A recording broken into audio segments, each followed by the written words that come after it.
Sylvie, c'est un sacré personnage. Vous allez vite vous en rendre compte. Elle a une personnalité exubérante, hyper attachante et en même temps une volonté de faire vraiment ce qui lui plaît et d'avoir sa chaîne YouTube à son service et pas l'inverse. Donc je vous laisse la découvrir ainsi que son parcours. Vous allez voir que c'est un parcours atypique mais super intéressant et je pense que vous tirerez beaucoup d'enseignements pour le développement de vos propres chaînes YouTube. Bonne écoute. Non, mais tu sais, en fait, pour moi, YouTube, c'est aussi une thérapie. Avant, quand je faisais des trucs, j'avais l'impression que ça n'avait absolument aucun intérêt. En partageant sur Internet, j'ai eu ce bonheur-là d'être encouragé par des gens qui me disent: «Ah, c'est super bien ce que tu fais, c'est incroyable, être, dans le partage d'idées, de motivation, de créativité, c'est super, mais en plus aider les gens à aller mieux, waouh!» Bienvenue chez les créateurs vidéo, le podcast. Aujourd'hui, j'ai le grand plaisir de discuter avec Sylvie Pereira. Bonjour Sylvie. Bonjour. Sylvie Pereira, c'est une maker et pas des moindres. Depuis bientôt 4 ans, elle partage ses projets sur sa chaîne YouTube. Elle touche au bois, au métal, au cuir, à la récup. Sylvie, elle sait tout faire et partage son expérience avec 37 000 abonnés, même plus de 37 000 abonnés aujourd'hui. J'aimerais d'abord commencer par te poser la question de comment tu as démarré ton aventure YouTube et qu'est-ce qui t'a poussé au départ à publier des vidéos sur ce truc bizarre qu'est YouTube. Alors au début, je regardais que des chaînes, américaines, anglophones et c'était des personnes qui avaient beaucoup de bagages, de connaissances, de compétences et je me disais moi, que j'avais rien à partager parce que, tu vois, je me lance dans un nouveau sujet et j'y vais au feeling et puis je découvre et j'adore ça et j'essaye de nouvelles, disciplines. Et j'avais pas compris que le partage d'expérience, c'était aussi quelque chose d'intéressant. Quelle est ta vidéo favorite sur la chaîne et pourquoi? C'est pas forcément celle qui a fait 500 000 vues, mais voilà, voilà, s'il y a une vidéo à choisir, ce serait laquelle? Moi, je suis très, comment dire, touchée par l'impact que chacune des vidéos a. Donc, il y en a qui marchent pas très bien et je trouve ça dommage. Par exemple, je pense à la pyrogravure, mais ça, c'est des vidéos qui font des vues avec le temps. Je pense qu'il y a très peu de Ouais. vidéos sur la pyrogravure.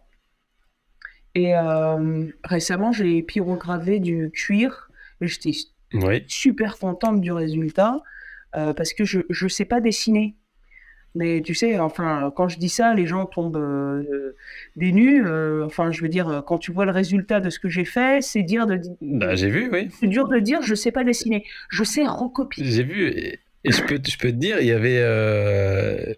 Je te dis tout. J'ai préparé le podcast tout à l'heure pendant que ma fille était au basket. Ouais. Et donc moi je me mets dans un coin de la salle et puis du coup je regardais un petit peu quelques-unes de tes vidéos et j'ai regardé celle-là au moment où elle était en train de se préparer et du coup elle est passée derrière, elle a dit ouais c'est quoi que t'es en train de regarder et elle a regardé toute la vidéo, elle m'a piqué les écouteurs, elle a regardé ta vidéo où tu faisais justement la pyrogravure sur cuir et elle avait sa mâchoire qui tombait parce qu'elle disait oh je saurais jamais dessiner comme ça, c'est trop bien. Et Ah voilà donc je bah, te c'est gentil. Mais moi, je trouve que je ne sais que recopier et dessiner, c'est un exercice en soi. Tu sais, tu regardes un paysage et ou je sais pas, encore pire, encore plus dur, dessiner un visage. Mettre ça sur le papier, c'est un exercice en soi. Encore un autre oui exercice, c'est tu es pas en train de regarder le truc, mais tu es en train de dessiner ce que tu as dans la tête. Ça, c'est encore oui ah plus oui dur. C'est encore plus dur. Parce que tu as aucun repère. Encore sur, tu vois, il y a des techniques pour dessiner un paysage. Tu prends ton stylo pour mesurer un peu les distances, etc. Tu arrives à prendre des repères visuels et ça avance, tu quadrilles ta feuille, mais là, pour dessiner, tu vois, en fait, en ça, bah ouais, je sais pas dessiner, mais je sais que c'est comme tout le reste, c'est qu'un exercice. Et même, j'ai regardé Mhm. des vidéos de personnes qui expliquent comment même se mettre à dessiner. Et ils le disent, il faut s'entraîner, commence à t'entraîner tous les jours, 30 minutes, essaie de dessiner. Tout marche comme ça. Mais bon, voilà, franchement, j'ai déjà beaucoup, beaucoup de choses à faire et il faudrait mettre un peu de discipline autour de ça. Mais en fait, ce que je fais, c'est par fainéantise, je vais piquer des dessins et je les recopie et voilà. Mais, D'accord. mais en tout cas, oui, la pyrogravure là, de cuir, Pourquoi est-ce que c'est l'une de mes préférées? Parce qu'en fait, il y avait un instant quand même magique quand je l'ai fait. Euh, et sinon, la dernière que j'ai fait là, avec la sculpture pour le Black Bot non, c'est. Ah, je sais même plus le dire. C'est Block Bot Challenge. Euh, c'est vrai que je l'ai un peu plus travaillé euh, sur comment dire, le rendu vidéo lui-même.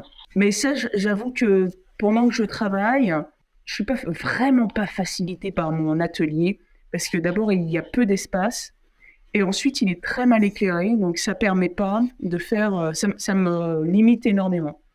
J'ai très envie de déménager pour pouvoir faire de meilleures vidéos, ça c'est clair. Est-ce qu'on peut parler un petit peu de technique YouTube, pour rentrer un peu plus dans voilà les trucs un peu plus techniques quoi. Euh, Quand je suis allé voir ta chaîne, en fait, c'est au moment où as fait ta demande pour entrer dans le groupe Facebook, je crois. Je suis allé voir ta chaîne. J'ai fait, waouh, elle est super cool. J'ai regardé quelques vidéos et en fait, de base, je me suis dit, ça, c'est le genre de chaîne qui fonctionne bien, surtout parce que les vidéos trouvent du répondant dans le moteur de recherche de YouTube. C'est-à-dire des gens qui cherchent comment percer du bois, comment utiliser une meuleuse, etc. Et donc, tu as quelques vidéos qui ont énormément de vues grâce à ça et qui tirent la chaîne.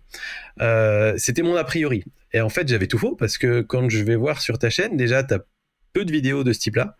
Je regarde chacune de tes vidéos, elle réunit à peu près 10 à 20 000 personnes qui les dévorent.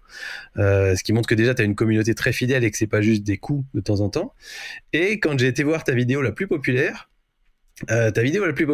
elle dit quoi faire avec un forêt béton usé.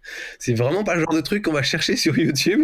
Donc comment t'expliques que cette vidéo marche aussi bien? Et la deuxième question qui va avec, c'est comment tu fais vivre ta communauté, vu que t'as a priori une communauté bien active. Alors là, tu rentres dans un sujet qui m'empêche même de dormir et je plaisante même pas, c'est navrant. Parce que en fait, pour moi, tu viens de dire plein de choses, mais ouais, j'ai un cœur de communauté qui me suit pas mal. Mais il y en a un certain nombre qui s'est assez détaché parce que je dirais une grosse majorité qui s'est détachée récemment parce que justement, ils pensaient que je travaillais que le bois. Et Mmh. depuis un an, je fais plein d'autres choses. Et il y en a qui sont vraiment pas passionnés par le cuir, vraiment pas passionnés par la forge, la pyrogravure non plus. Et donc, il y a plein de vidéos qui font pas beaucoup de vues et qui ne font pas beaucoup de vues tout de suite. Et ça, malheureusement, j'en paye le prix actuellement. Ma chaîne, elle, par rapport à l'année dernière, elle monte presque pas en ce moment. Euh, et d'ailleurs, si on regarde les vues, à la même époque, l'année dernière, je faisais autant de vues sur mes vidéos, ce qui n'est absolument pas normal, parce que j'ai 15 000 abonnés de plus. Et je pense que je paye le prix de la diversification, entre guillemets, mais c'est C'est pas que possible. c'est pas que je me diversifie, c'est que j'ai maintenant le temps de montrer tout ce que je fais. Euh, Mmh. et en fait, bon, je pense que c'est une période creuse, que ça reviendra, j'espère, parce que moi, je suis à plein temps dessus et j'ai très envie de pouvoir en vivre. Oui, et puis même le tournage sur bois, il y a beaucoup de gens qui ne sont pas passionnés. Pourtant, c'est l'un des mots-clés qui fait que les gens tombent sur la chaîne. Et je sais qu'il y a une partie de ma communauté qui attend vraiment avec impatience ma prochaine vidéo sur le tournage. C'est très difficile. C'est très difficile de vivre avec ça. Je ne sais pas vraiment quoi faire. J'en arrive même à me demander si ça a un intérêt de sortir telle et telle vidéo. Là, récemment, il y a des choses que je ne tourne pas parce que je sais que ça va pas faire beaucoup de vues. Pourtant, j'adore travailler le cuir. Je me suis fait des sacs qui sont en fait des espèces comment dire, de boîtes à outils. J'ai une boîte à outils pour les outils de cuir. J'ai une boîte à outils pour la pyrogravure en cuir, une boîte à outils en cuir. Une autre pour tout ce qui est outils pour sculpter les cuillères. Et franchement, j'ai des regrets souvent parce que en fait, je les trouve jolies et puis voilà quoi. Mais si tu fais 15 vidéos sur les boîtes à outils, au bout d'un moment, les gens ne Mmh. regardent pas quoi. Et donc, ça te fait chuter face à l'algorithme YouTube qui est mais sans Ouais. pitié. Et si tu n'as pas suffisamment de vues dans les 40 premières heures, 48 heures après la publication, bah, ta vidéo, elle démarre pas comme, Mm. elle est jamais poussée comme justement celle où je parle du forêt à béton. Et le forêt à béton, eh ben, en fait, pourquoi ça marche autant? C'est parce que j'ai fait un pic à glace. Et le pic à glace, c'est un truc que Jimmy DiResta, il fait. Donc, en mot-clé, j'ai mis Ice Peak, Jimmy DiResta. Et je pense que ça fait pulvériser les vidéos. Voilà. Ah, et un autre truc. D'accord. Attends, mais je pense qu'il n'y a pas que ça. C'est que j'ai remarqué justement en septembre, d'affilée, j'ai publié 3 vidéos où la vignette, c'était des mèches. Et je crois qu'il y a des visuels, hein, mais Il y a un truc avec les mèches. les mèches, ou alors les vis. Fais un sujet sur les vis, les trucs comme ça de base. L'autre où on voit les mèches, c'est une vidéo où je parle de comment se débarrasser de la rouille. Et en fait, Oui. tu ne le sais pas, le vinaigre blanc qui coûte rien du tout, c'est vraiment un truc qui marche du feu de Dieu. Inutile d'acheter autre chose ou de dépenser plus sur des trucs qui enlèvent la rouille. Ça marche extrêmement bien. Et, euh, et donc, c'est aussi le fait que je donne des trucs pour enlever la rouille. Comment enlever la rouille, c'est un sujet Mm. qui plaît. Voilà. Ouais. Bah, il y a plusieurs choses. Si tu me permets de faire Oui. ta micro-analyse, on va dire. Ouais. Alors déjà, je pense que le fait que tu te passionnes pour de nouveaux outils, par exemple le moment où tu as récupéré ta forge, il y a eu forcément plusieurs vidéos pendant lesquelles tu retapais ta forge, pendant lesquelles tu as commencé à la tester, à faire ensuite un peu plus de métal et tout ça. Mhm. Et donc forcément, tu as toute une série de vidéos sur le métal et des gens qui étaient venus pour le bois au départ, qui voient 5, 6, 7 vidéos dans lesquelles il n'y a pas de bois. Un certain nombre vont partir ou vont en tout cas ne plus se faire suggérer tes vidéos parce qu'ils en ont zappé 4 ou 5 d'affilée, quoi. Ouais. Donc ça peut être une explication. Après, c'est difficile pour toi parce que tu peux pas non plus équilibrer en te disant allez, toutes les 2-3 fois, je vais refaire volontairement du bois juste pour mes abonnés, alors que toi, ce qui te passionne en ce moment, c'est de découvrir autre chose. Donc c'est cette espèce d'équilibre entre ce que veut l'audience et ce que toi tu veux, parce qu'il faut pas faire que ce que veut l'audience parce que sinon t'es malheureuse à la fin. Il faut pas non plus faire Ouais. que ce que tu veux parce que des fois ça dessert un petit peu le but de la chaîne. Donc ça c'est une chose. Sur la vidéo qui a le mieux marché sur le que faire avec un forêt à béton, 386 000 vues quand même, hein, aujourd'hui. C'est pareil, Et hein. ben, je pense que ce qui marche, alors il y a le Ice Peak effectivement qui est mis en petit indice, mais quand on regarde la vidéo, on n'a aucune idée de ce que tu fais. Enfin, moi, j'ai pas fait gaffe au Ice Peak sur la miniature, et quand on regarde, j'ai aucune idée de ce que tu es en train de faire avec ce truc, et je me dis mais qu'est-ce que ça va être à la fin, ce machin. Ah, Et du coup, je suis retenu jusqu'à la fin et j'ai envie de la regarder jusqu'au bout en fait. Et je pense que c'est ce qui marche aussi avec les vidéos où on enlève la rouille, c'est que on voit le truc au début, il y a un côté avant-après, tu vois. Avant, on voit le truc tout rouillé, un peu tout pourri, et on se dit mais comment elle va réussir à le rendre beau et magnifique à la fin. Et justement, c'est le avant-après qu'on a à la fin de la vidéo qui est vraiment super intéressant. Donc du coup, on a envie de regarder toute la vidéo du début à la fin. Donc ça te fait entre guillemets beaucoup de watch time. Et YouTube aime bien ça. Et donc YouTube va beaucoup la recommander aussi pour ça, quoi. ouais. Ouais, ouais. Et je suis assez d'accord. Mais c'est vraiment intéressant d'avoir une vue extérieure. En plus, la tienne est pas dénuée de sens. C'est clair, c'est clair. Tu t'y connais bien. Et tu sais quoi, avant que je fasse le Ice Peak, là, ou les vidéos en septembre, bah, ma meilleure vidéo, c'était celle où je fais des grosses jardinières pour mon jardin. Ouais, Donc, quelle conclusion est-ce que j'en tirais à ce moment-là? Tu vois? On peut faire des conclusions dans tous les sens. C'est très intéressant, ouais, mais au bout d'un moment, j'ai l'impression on se fait que des nœuds dans la tête. Et à mon ouais. avis, je crois qu'il faut d'abord se faire plaisir et faire les vidéos qu'on a envie de faire. Parce que là, tu vois, c'est intéressant ce que tu as dit aussi. Quand j'ai commencé la forge, ceux qui s'attendaient à voir du travail du bois ont pas regardé ou très peu. Mais il y en a plein d'autres qui sont venus. Et il y en a plein d'autres qui m'ont dit Hum, ah, c'est super, une chaise, une chaise. une chaîne sur la forge où on parle de la forge et en français, c'est très rare. Et là aussi, on m'a ouvert les yeux. C'est vrai. Mais tu vois, en fait, je pense que c'est la difficulté de faire une chaîne qui a plusieurs sujets. Tu fais un peu le yo-yo.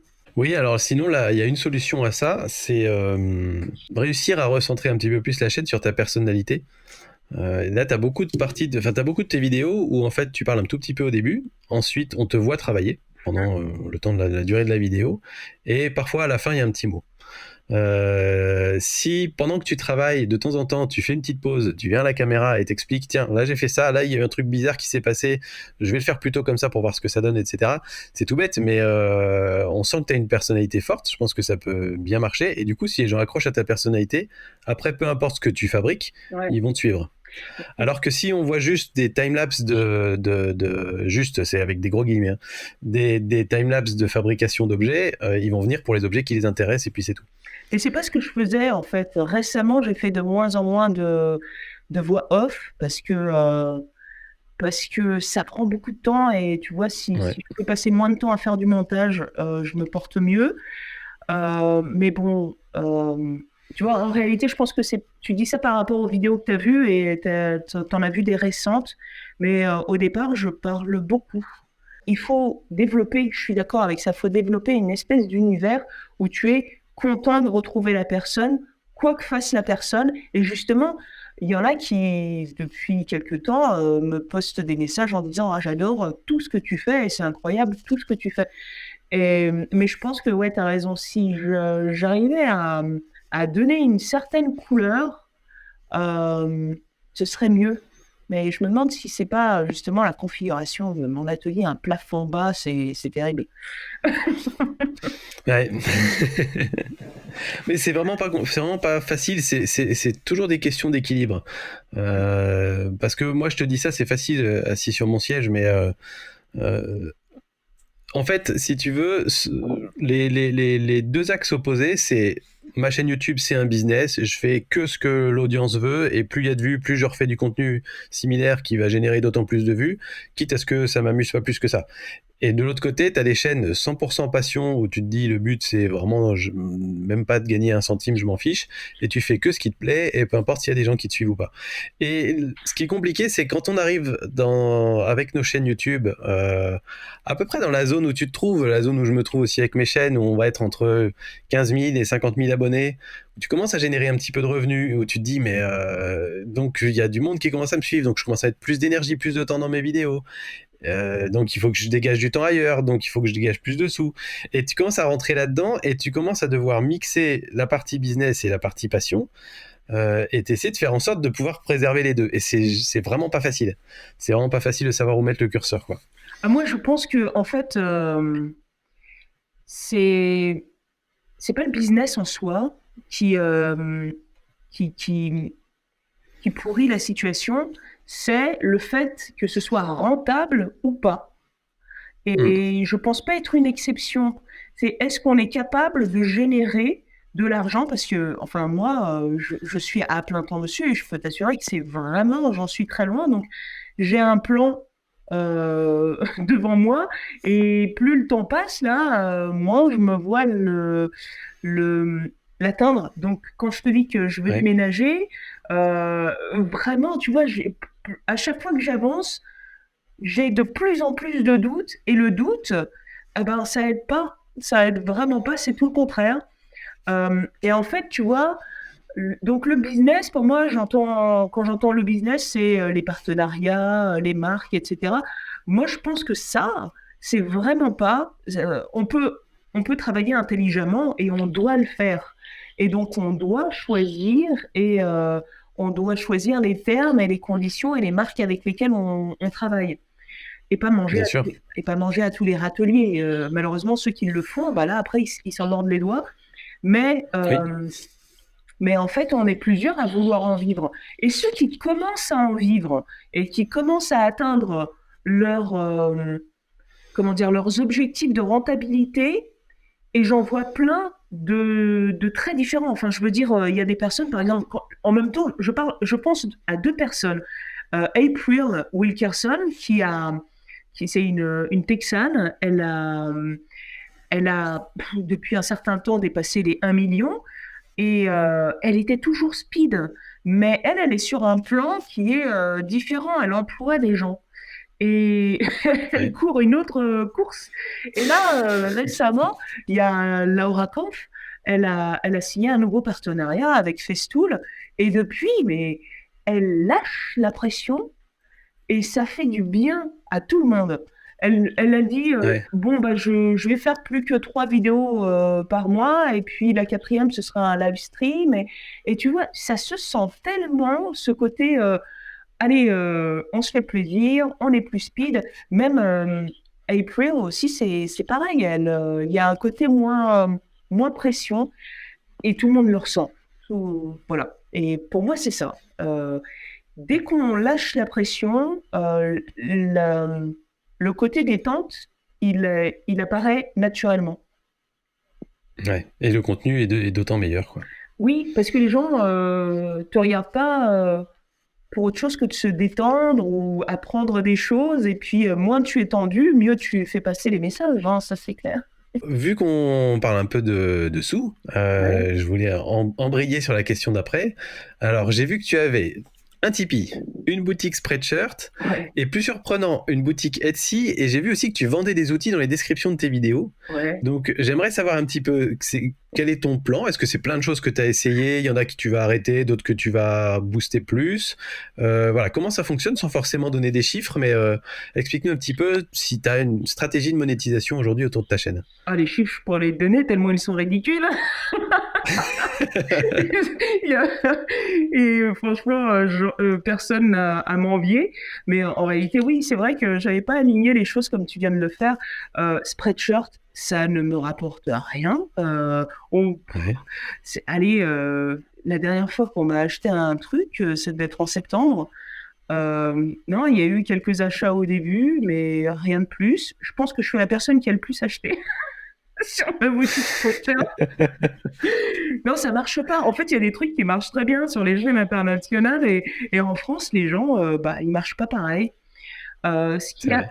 ce qui a bien marché un temps, c'était l'année dernière quand j'ai vendu sur Etsy les bols et tout ça. Il y a eu pas mal de ventes.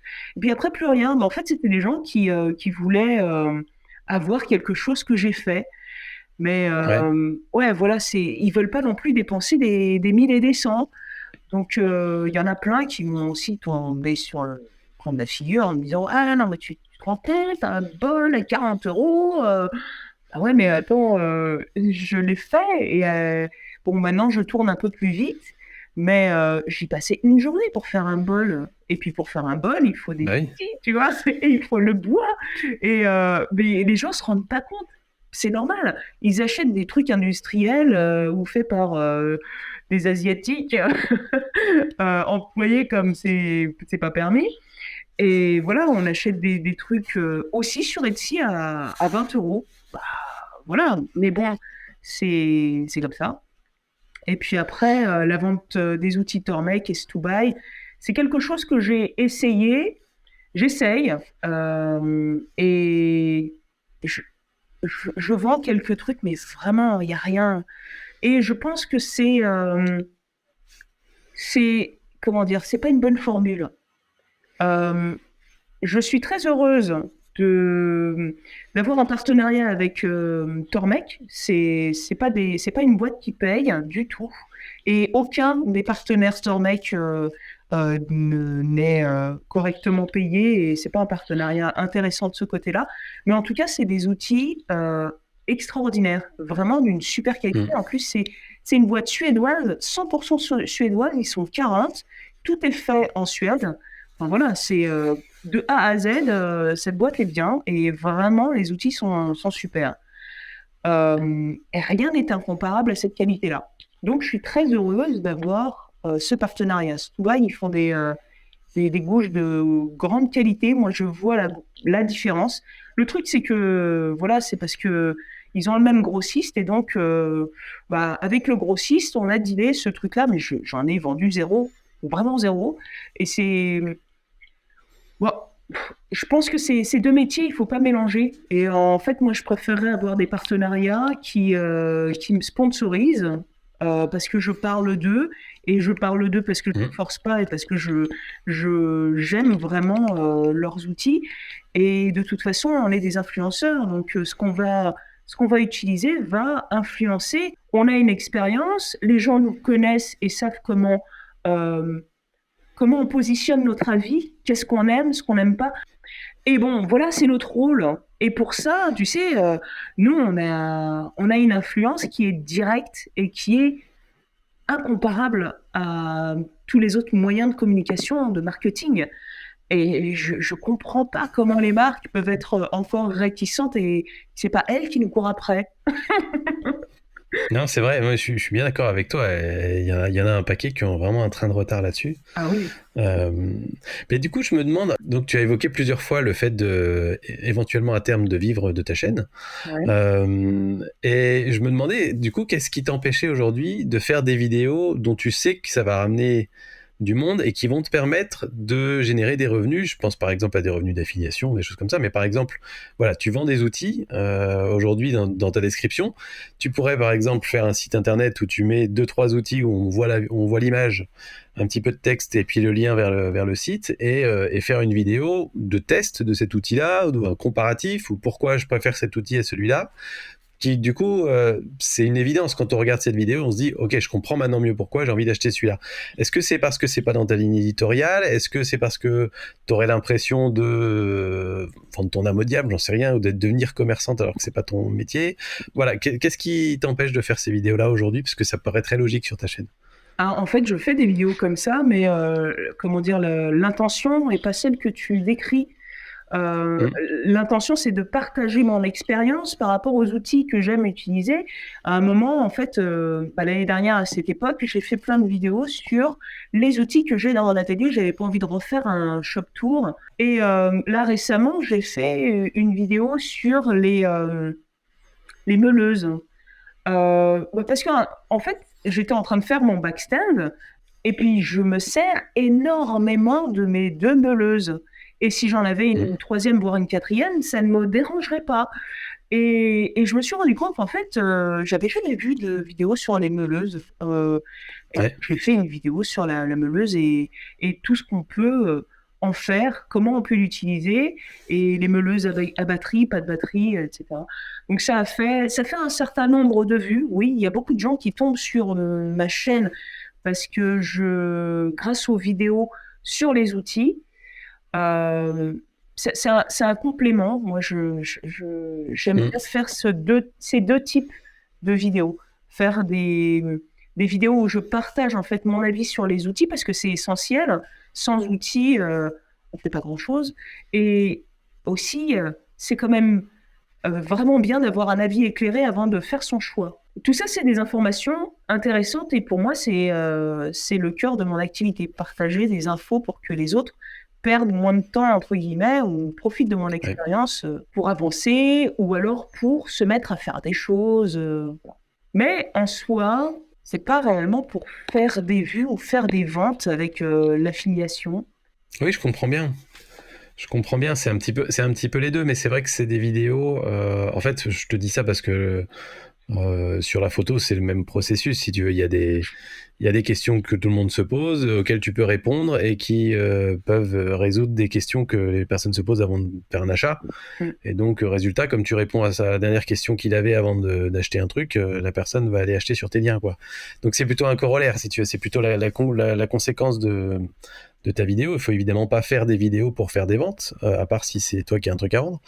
Mais ce que je veux dire, c'est que c'est un format de vidéo qui, sur le long terme, peut ramener un petit peu de sous par de l'affiliation de façon récurrente et qui petit à petit augmente tes revenus mensuels et qui peuvent te permettre de récupérer cette fameuse courbe qui t'amène à pouvoir en vivre peut-être un jour. Donc voilà, je m'étonnais de ne pas en voir plus que ça sur ta chaîne, mais c'est vrai que celle sur la meuleuse, c'est exactement ça, c'est exactement ce genre de vidéo auquel je faisais référence et j'avais pas été la voir celle-là. Je me posais la question, c'est quoi l'histoire de ton logo? C'est un coq, si je dis pas de Ouais, bêtises, c'est ça? ouais, ouais. C'est un coq et mes initiales. Il y a un S et un P. Ah, il y a tes initiales dedans? Si tu vois, ouais, Le corps, c'est un S, et puis Ah, exact. les pieds avec le ventre, Très bien. ça fait un P. Ok, Et j'avais pas repéré, tu vois. ouais, c'est pas forcément évident. Mais et en fait, c'est le symbole de la France et du Portugal. Je suis d'origine portugaise. Et le coq, c'est un symbole, un des symboles. Il y a le coq de Barcelos, c'est un des symboles du Portugal. Ok, bah tu vois, tu m'apprends un truc. Mais je t'apprends pas que le coq, c'est le symbole de la France quand même. Non, ça va.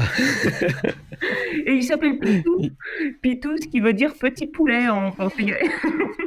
Ah quel matériel t'avais au démarrage de ta chaîne et est-ce que maintenant tu as changé de matériel ou est-ce que tu utilises toujours le même? Alors, non, j'ai changé de matériel. Au début, j'utilisais que mon téléphone. Le téléphone, c'est pas pratique du tout. Ça tient pas droit. T'es obligé de le caler. T'es obligé de le tenir à la main. Moi, j'avais fait un truc spécial pour le caler sur un trépied, mais c'est pas bien orientable. Voilà, tu perds encore plus de temps à chaque prise de vue. Et puis surtout, en plus, tu peux pas. Si tu peux zoomer, mais bon, moi, j'avais pas le dernier cri en matière de téléphone. Donc, je me suis acheté un appareil photo, je sais plus quand, mais j'avais pas un pied super, et donc il est tombé, et puis ça fait plus d'un an Aïe. que il fait, ah, je t'assure que j'ai eu le cœur brisé de le voir mourir comme ça sur le pied de mon établi, avec l'objectif éventré, c'était horrible. Euh, Parce que tout simplement, comment dire, la prise sur le trépied n'était pas bien sécurisée. Là, j'en ai Ouais. un, c'est sûr, il ne tombera jamais. Et c'est grâce à mes abonnés que j'ai pu l'acheter. Mais c'est un truc qui coûte la peau des fesses, mais c'est un investissement à vie et il est génial. Il peut même se pencher au-dessus de la table et il se casse pas la figure. Enfin, tu vois, il est super. Je sais plus quelle est la marque, mais c'est une marque très très connue. Ouais. Je crois il y a Man dedans. Un Manfrotto? Ouais, je crois que c'est ça. C'est sûrement un Manfrotto. C'est peut-être le même que celui que j'ai pour mes photos d'ailleurs. Je me souviens d'avoir fait une vidéo sur ma ponceuse, non pas ma ponceuse calibre, sur un rameau d'égo. Tout du long, j'étais flou. Et je l'avais pas vu. Ça, c'est rageant, ça. C'était, C'est rageant. ouais. Et j'ai pas refait la prise de vue parce qu'en fait, Bah, c'est ça. Pour toi, c'est d'autant plus rageant qu'une fois que tu t'es parti dans ton quoi, dans ton DIY, dans ta création. Une fois que tu es parti dans ta création, tu peux pas revenir en arrière. Tu peux pas dire bon, j'annule les 3 dernières étapes pour les refaire.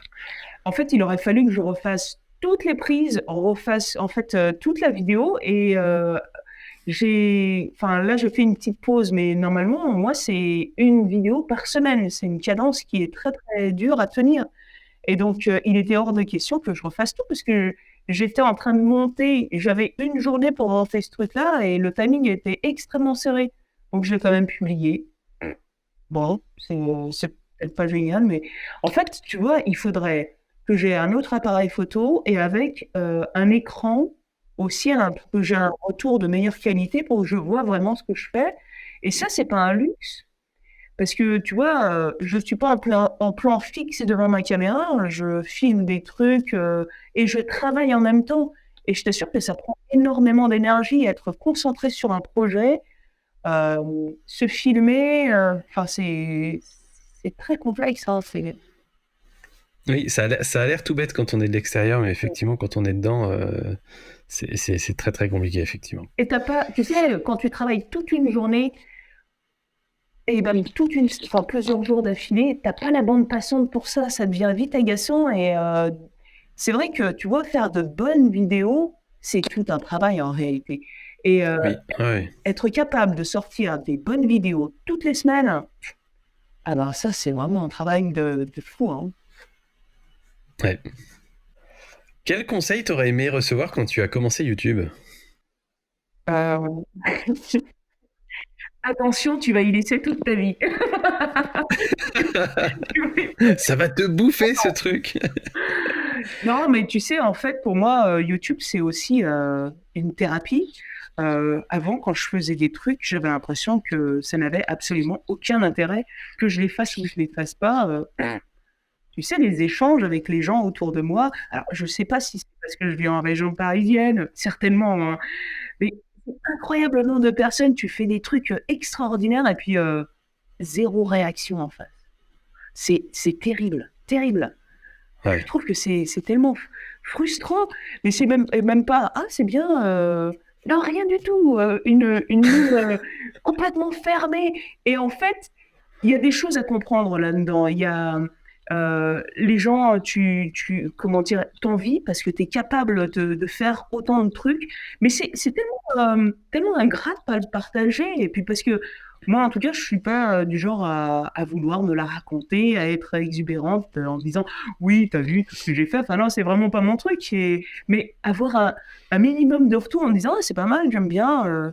Mais enfin voilà. Et donc en partageant sur Internet, j'ai eu ce bonheur-là d'être encouragé par des gens qui me disent ah c'est super bien ce que tu fais, c'est incroyable. Tu donnes envie. Tu m'as donné envie de me mettre à tourner. Il y en a plein à qui j'ai donné envie de commencer le tournage. C'est incroyable. Là, récemment, j'ai reçu un message, mais alors là, je peux mourir demain. Je suis satisfaite grâce à ce message. Le genre de message qui te rebooste pour 4 ans, c'est Ah ça? ouais, mais en plus, j'étais dans une période de doute et tout. Alors, elle me dit que il lui est arrivé quelque chose de grave il y a quelques années. Je crois que c'était un accident, enfin, un coup dur dans la vie. Elle est rentrée en dépression. C'était apparemment quelque chose de lourd. Et puis, elle a cherché à s'occuper. Elle a fait des trucs. Et puis, à un moment, elle a commencé à avoir de l'intérêt à faire des choses avec ses mains, à travailler. Et elle conclut son message en disant que mes vidéos l'aident à aller mieux. C'est génial. Ouais. T'as le sourire déjà là. Incroyable. Moi, tu vois, euh, être dans le partage d'idées, de motivation, de créativité, c'est super. Mais en plus, aider les gens à aller mieux, waouh! Enfin, j'ai gagné ma journée, ma vie, c'est bon, quoi. C'est Ouais, c'est vrai. touchant. Et ça, il y en a beaucoup qui ne s'en rendent pas compte de l'extérieur, hein, ceux qui ne vivent pas l'expérience d'avoir une chaîne YouTube. C'est que pour nous, un message comme ça, mais ça vaut plus que 20 000 commentaires même positifs. Un message comme ça, ça fait tout. Ça justifie tout le boulot que tu as fait derrière. Tu te dis, j'ai changé la vie de quelqu'un, même un petit peu, même si, voilà, mais c'est énorme. C'est vraiment énorme. Ouais. Et puis, je lui ai dit, et elle m'a dit, bah, relis-le. Relis-le autant que tu en auras besoin. Et je te jure, moi, je l'ai lu et je l'ai relu tout de suite après. Pour reprofiter de ce plaisir extraordinaire. Et je suis pas prête de descendre de mon petit nuage après avoir lu ce message. Il me fait, ouais, et tu sais, toute cette pression que j'ai depuis des mois et que le fait que ma chaîne n'avance pas, mais elle m'a permis de complètement relativiser le tout et de me faire comprendre que, ouais, attends, moi je suis sur ma course. Et faut pas se comparer. Et ma chaîne, c'est pas les autres chaînes. Ouais, il y a peut-être un temps de latence pour l'instant, mais les choses vont revenir. Et puis je travaille à plein de choses en parallèle. Donc, une chaîne, c'est pas que les vidéos qu'on voit, c'est tellement de choses à côté. Tout à l'heure, on a parlé de partenariat, le temps que ça prend, ça. Tout à l'heure, on a parlé des entreprises qui ne comprenaient pas le temps que ça prend, ça. Moi, je suis en train de faire l'éducation marketing de tout un tas de personnes. Je suis en train d'expliquer même dans les groupes. Vous savez, je suis allée voir machin, là, il est en Angleterre, et ben lui, il sponsorise. Et c'est le même groupe. Vous dites que vous n'avez pas de budget, mais vous êtes allé voir en Demandez à votre collègue là, j'ai son numéro, je vous le donne si vous voulez. Mais c'est normal, c'est les grands. Putain, j'ai travaillé 20 ans dans des grands groupes internationaux. Je sais très bien qu'ils se parlent pas en interne. Et c'est difficile, mais quand moi j'ai des grosses marques qui me disent ouais, non, si, ça nous intéresse, mais on n'a pas le budget, c'est pas possible. C'est pas possible. Et puis, ou alors ils me disent c'est trop cher. Mais à ce prix-là, moi je te propose des vidéos sur une année, un certain nombre de vidéos sur l'année Et pour ce prix-là, une agence de com ne te fait pas une seule vidéo, tu vois. Et avec ta vidéo, elle sera pas diffusée, en fait. Et puis, Et si tu la mets si tu la mets sur YouTube, elle va avoir 24 vues. c'est ça. Et puis, Et si ouais. tu veux la diffuser à la télévision, tu vas y perdre tout ton porte-monnaie, là. Tu vas dépenser énormément pour un truc qui n'est pas regardé. Et tu vas pas toucher ta cible. T'as ton cœur, là, on touche le cœur de la cible. Et je sais pas si tu as fait des études marketing, mais moi, j'ai un petit peu. J'ai pas fait du marketing, j'ai fait du commerce. Et dans le marketing, c'est l'une des choses qu'on te dit, si tu es capable de parler avec ton cœur de cible, c'est rare. Mais vas-y. En même temps, j'ai fait mes études dans les années 90. Mais c'est pour ça qu'ils écoutaient rare. Mais je crois que c'est toujours valable. Bah oui, mais aujourd'hui, c'est possible parce que avant, les choses qui parlaient au cœur de cible, c'était quoi? C'était les magazines. Et ils parlaient pas de la même façon au cœur de cible. Là, tu vois, t'as pas besoin de lire, tu écoutes la vidéo. T'as pas besoin de t'abonner, tu ne payes rien, c'est gratuit.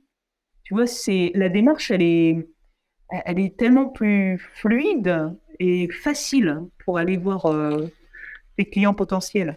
C'est vrai. Je rebondis juste sur les petits messages gentils ou les longs messages, hein, parfois aussi. Ouais. Il y en a certains qui vont jusqu'à les imprimer et les afficher devant leur ordi sur le mur Ah, je vais le faire. pour se rebooster de temps en temps. Moi, j'ai fait un petit dossier dans mon drive dans lequel je mets quelques commentaires sympas et de temps en temps, j'y retourne quand je déprime un peu en mode à quoi bon, à quoi faire tout ça, machin. J'y retourne et puis ça fait du bien. Mm. Tu sais, tu as une capture d'écran juste et puis tu le gardes quelque part. Ah, c'est une bonne idée, ouais. C'est T'as raison. Non, mais c'est vrai, hein, et des petits boosts comme ça, des fois, c'est utile parce que on parle des commentaires gentils, mais les commentaires méchants, gratuitement méchants ou monstrueusement méchants parce que je crois qu'il y a des gens qui se rendent vraiment pas compte de l'image qu'ils donnent d'eux-mêmes. Parce que quoi qu'on dise, quoi qu'on fasse, c'est de soi qu'on parle. Donc même s'ils me vomissent dessus ou ils disent des choses, tu vois, misogynes, atroces, c'est de eux dont ils parlent. Et en même temps, tu sais, évidemment, très, très rapidement, je pars sur cette idée-là, mais ça aide pas plus que ça, en fait. Hein. Tu as toujours affaire à des gens comme ça. Mais Tu sens qu'il y a un désavantage à être une femme qui est une femme maker plus par rapport aux hommes ou à être une femme sur YouTube par rapport aux hommes. Je saute sur l'occasion parce que tu en parles, mais est-ce que tu sens que c'est plus dur? euh, ben, je pense, ouais. Je pense parce qu'en fait, tu sais, c'était surtout au début, quand je faisais du bois, tout ce que je dis, tout ce que je fais est repris derrière. Si par exemple, récemment, j'ai dit papier vert au lieu de dire abrasif. Et ben, oui, des fois, je dis papier de verre. Je sais pas, c'est bien de varier les mots, mais voilà, on est repris constamment sur tout. C'est comme si je manquais de crédibilité, en fait. Mais après, c'est mon jugement. Est-ce que c'est pas plutôt. Est-ce que les hommes n'ont pas un peu aussi ce même retour de la même façon, où tout ce que tu dis est repris enfin, je sais pas. Ça dépend peut-être aussi de la fréquence avec laquelle ça arrive. Moi, sur ma chaîne photo, ça m'arrive régulièrement. J'ai une approche de la photo plutôt amateur. Je me pose pas comme un professeur ou comme un professionnel. Donc, du coup, il y a des fois, je dis des approximations et il y a des gens qui sautent sur l'occasion tout de suite pour venir te reprendre et te dire Ouais. exactement la définition du mot et pourquoi tu te trompes en disant ça, etc. Mhm. Et parfois de façon un peu hautaine, quoi. Ouais. Mais ça reste anecdotique et à côté de ça, tu as 200 commentaires plutôt sympas, donc ça va. Si c'est soit une majorité de commentaires, soit les mêmes personnes qui reviennent tout le temps pour les mêmes choses, c'est différent. Et peut-être que tu le ressens plus fort du coup dans ton cas. Mais voilà, je voulais savoir si tu ressentais toi en tout cas ce genre de choses, sachant que tu es sur un domaine qu'on étiquette plus facilement masculin et que toi tu es une femme. Et en plus sur YouTube, on sait que les femmes se font beaucoup plus facilement juger et allumer que les hommes. Et donc c'est double peine et c'est dommage. Moi, je trouve que en fait, ouais, c'est comme si en fait, pour certains sujets, il y a des gens qui acquiesçaient. Je suis d'accord avec toi, comme si j'avais besoin d'être validée par quelqu'un. Ah oui. Et en même temps, tu sais, comment dire, il y a tout un côté aussi assez intransigeant dans la définition des choses. C'est-à-dire, je fais des tutos, donc c'est comme si je donnais des cours. Mais non, je ne fais pas de tutos, je ne donne pas des cours, je partage mon expérience. Et voilà ce que j'ai compris. Et je ne fais pas, je n'emploie pas l'art et la manière pour faire les choses. Quand on regarde mes vidéos, on reçoit de l'information. Elle est peut-être pas complète, elle est peut-être pas parfaite, mais ça va te permettre d'avoir un certain nombre d'informations sur le sujet que tu es en train de chercher, quoi. Quels sont tes plans pour le futur de ta chaîne?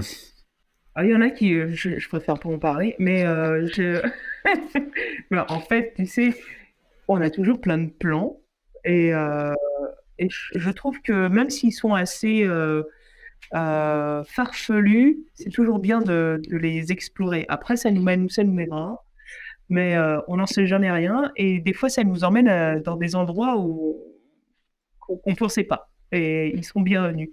Donc, ben, j'espère des collaborations. Euh, oui, déjà cette année, là, je vais aller voir les Jérôme. Les Jérôme, c'est deux gars qui s'appellent Jérôme et Jérôme. Ils sont belges et ils ont acheté un château dans l'est de la France. Ils le rénovent. J'adore leurs vidéos.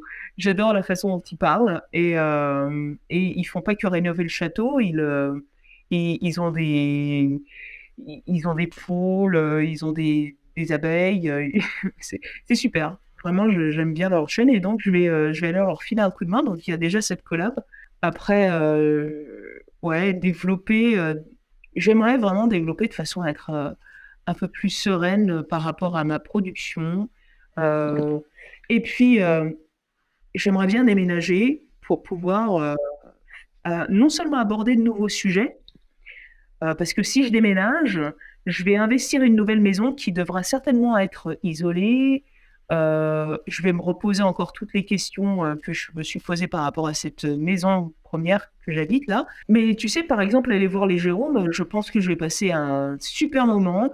Ils vont aussi m'apprendre plein de trucs. Je vais travailler j'espère, dans le château, dans le jardin. Euh, voilà, je vais y passer plusieurs jours, ça va être top.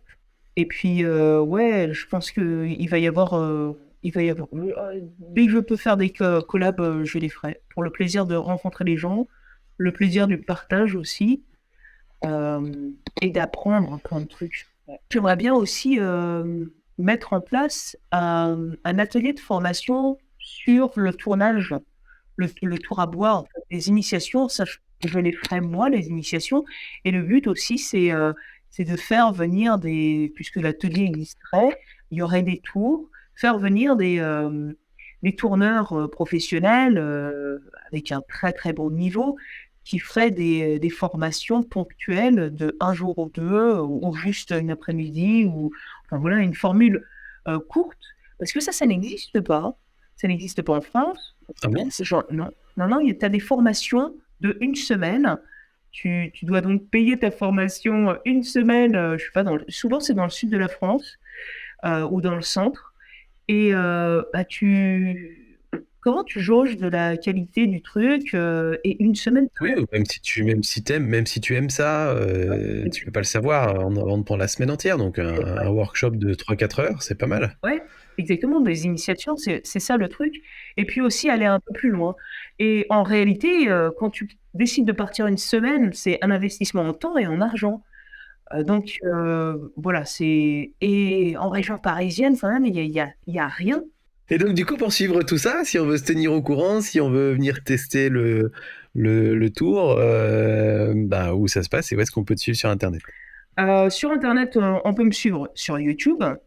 Si on cherche ma chaîne avec mon nom, Sylvie Pereira, on la trouve. Et sinon, j'ai aussi un Instagram. Là, je fais beaucoup de stories. Si on veut me suivre au quotidien, savoir sur quoi je travaille, qu'est-ce que je fais, etc.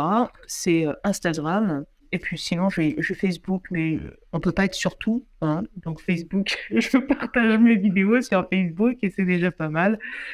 Voilà, c'est tout. Mais je suis très active sur YouTube et Insta. Eh ben Sylvie, un grand merci pour cette super discussion. Moi, j'ai passé un super moment. Et puis, bah, j'espère que les auditeurs aussi auront appris pas mal de choses, suivi ton parcours, parce qu'on a tous à apprendre les uns des autres aussi. Et je te laisse le mot de la fin. Oh, bah alors là, je suis cueillie dans le vif. Dans le vif, tu vois que je dise. Bah, c'est gentil de m'avoir invité. J'espère échanger encore souvent avec toi parce que tu as vraiment beaucoup aussi d'informations à partager pour les youtubeurs. Et puis, ouais, et puis de toute façon, je vais te poser des questions sur mon futur appareil photo. Ça marche. Il m'en faudra un, c'est certain. En tout cas, merci de m'avoir invité. C'était un plaisir. Et j'espère que... et tu sais, en réalité, les collaborations entre youtubeurs qui font des choses complètement différentes, c'est des choses Ouais, qui peuvent vraiment être intéressantes aussi. Et complètement. il faut aussi pousser ou semer cette graine dans la tête des gens. De Red Smith, c'est contrairement à ce qu'on peut croire, c'est un Français. Il m'a parlé d'une collaboration complètement tirée par les cheveux. C'était quelqu'un qui bricole comme nous. Et il a fait une collab avec un guitariste. Il lui a fait une guitare à partir d'une pelle. Et la guitare, elle et le mec, il a fait un morceau de musique avec sa guitare pelle. Et ben, je peux te dire que Ah, c'est ils énorme. sont bien croisés. C'est génial. Alors, avec l'idée, c'est super drôle, quoi. Excellent. Voilà. Ouais, faut oser, faut pas, voilà, faut surtout trouver des gens avec qui on sent on a un bon feeling et puis y aller, et puis tenter des trucs marrants. Faut aussi s'amuser, c'est aussi le but de la plateforme, Ah quoi. oui, mais complètement. Je pense que dès qu'on trouve des personnes avec qui on a un bon feeling, les idées, elles viennent toutes seules, en réalité. Ouais. Forcément, c'était le cas. Comment tu vas penser utiliser une pelle pour faire une guitare électrique? Merci beaucoup Sylvie et bah bye bye à tous les auditeurs et on se retrouve le mois prochain pour une nouvelle interview sur le podcast des créateurs vidéo. Salut! Salut. Je garderai peut-être pas toutes ces discussions sur les outils si ça Ouais, ouais. t'embête pas, Oui, parce que je suis pas sûr que ce sera. oui, oui. Je te laisse. Là, je vois l'heure, il est déjà 23 heures, ça fait 1 heure et Oui, là T'as on a un intérêt à épisode un peu long là temps. déjà. Tu vois, on parlait de temps pour monter les vidéos, monter les podcasts, c'est pas mal aussi dans le genre. Bah ouais. Là, j'aimerais.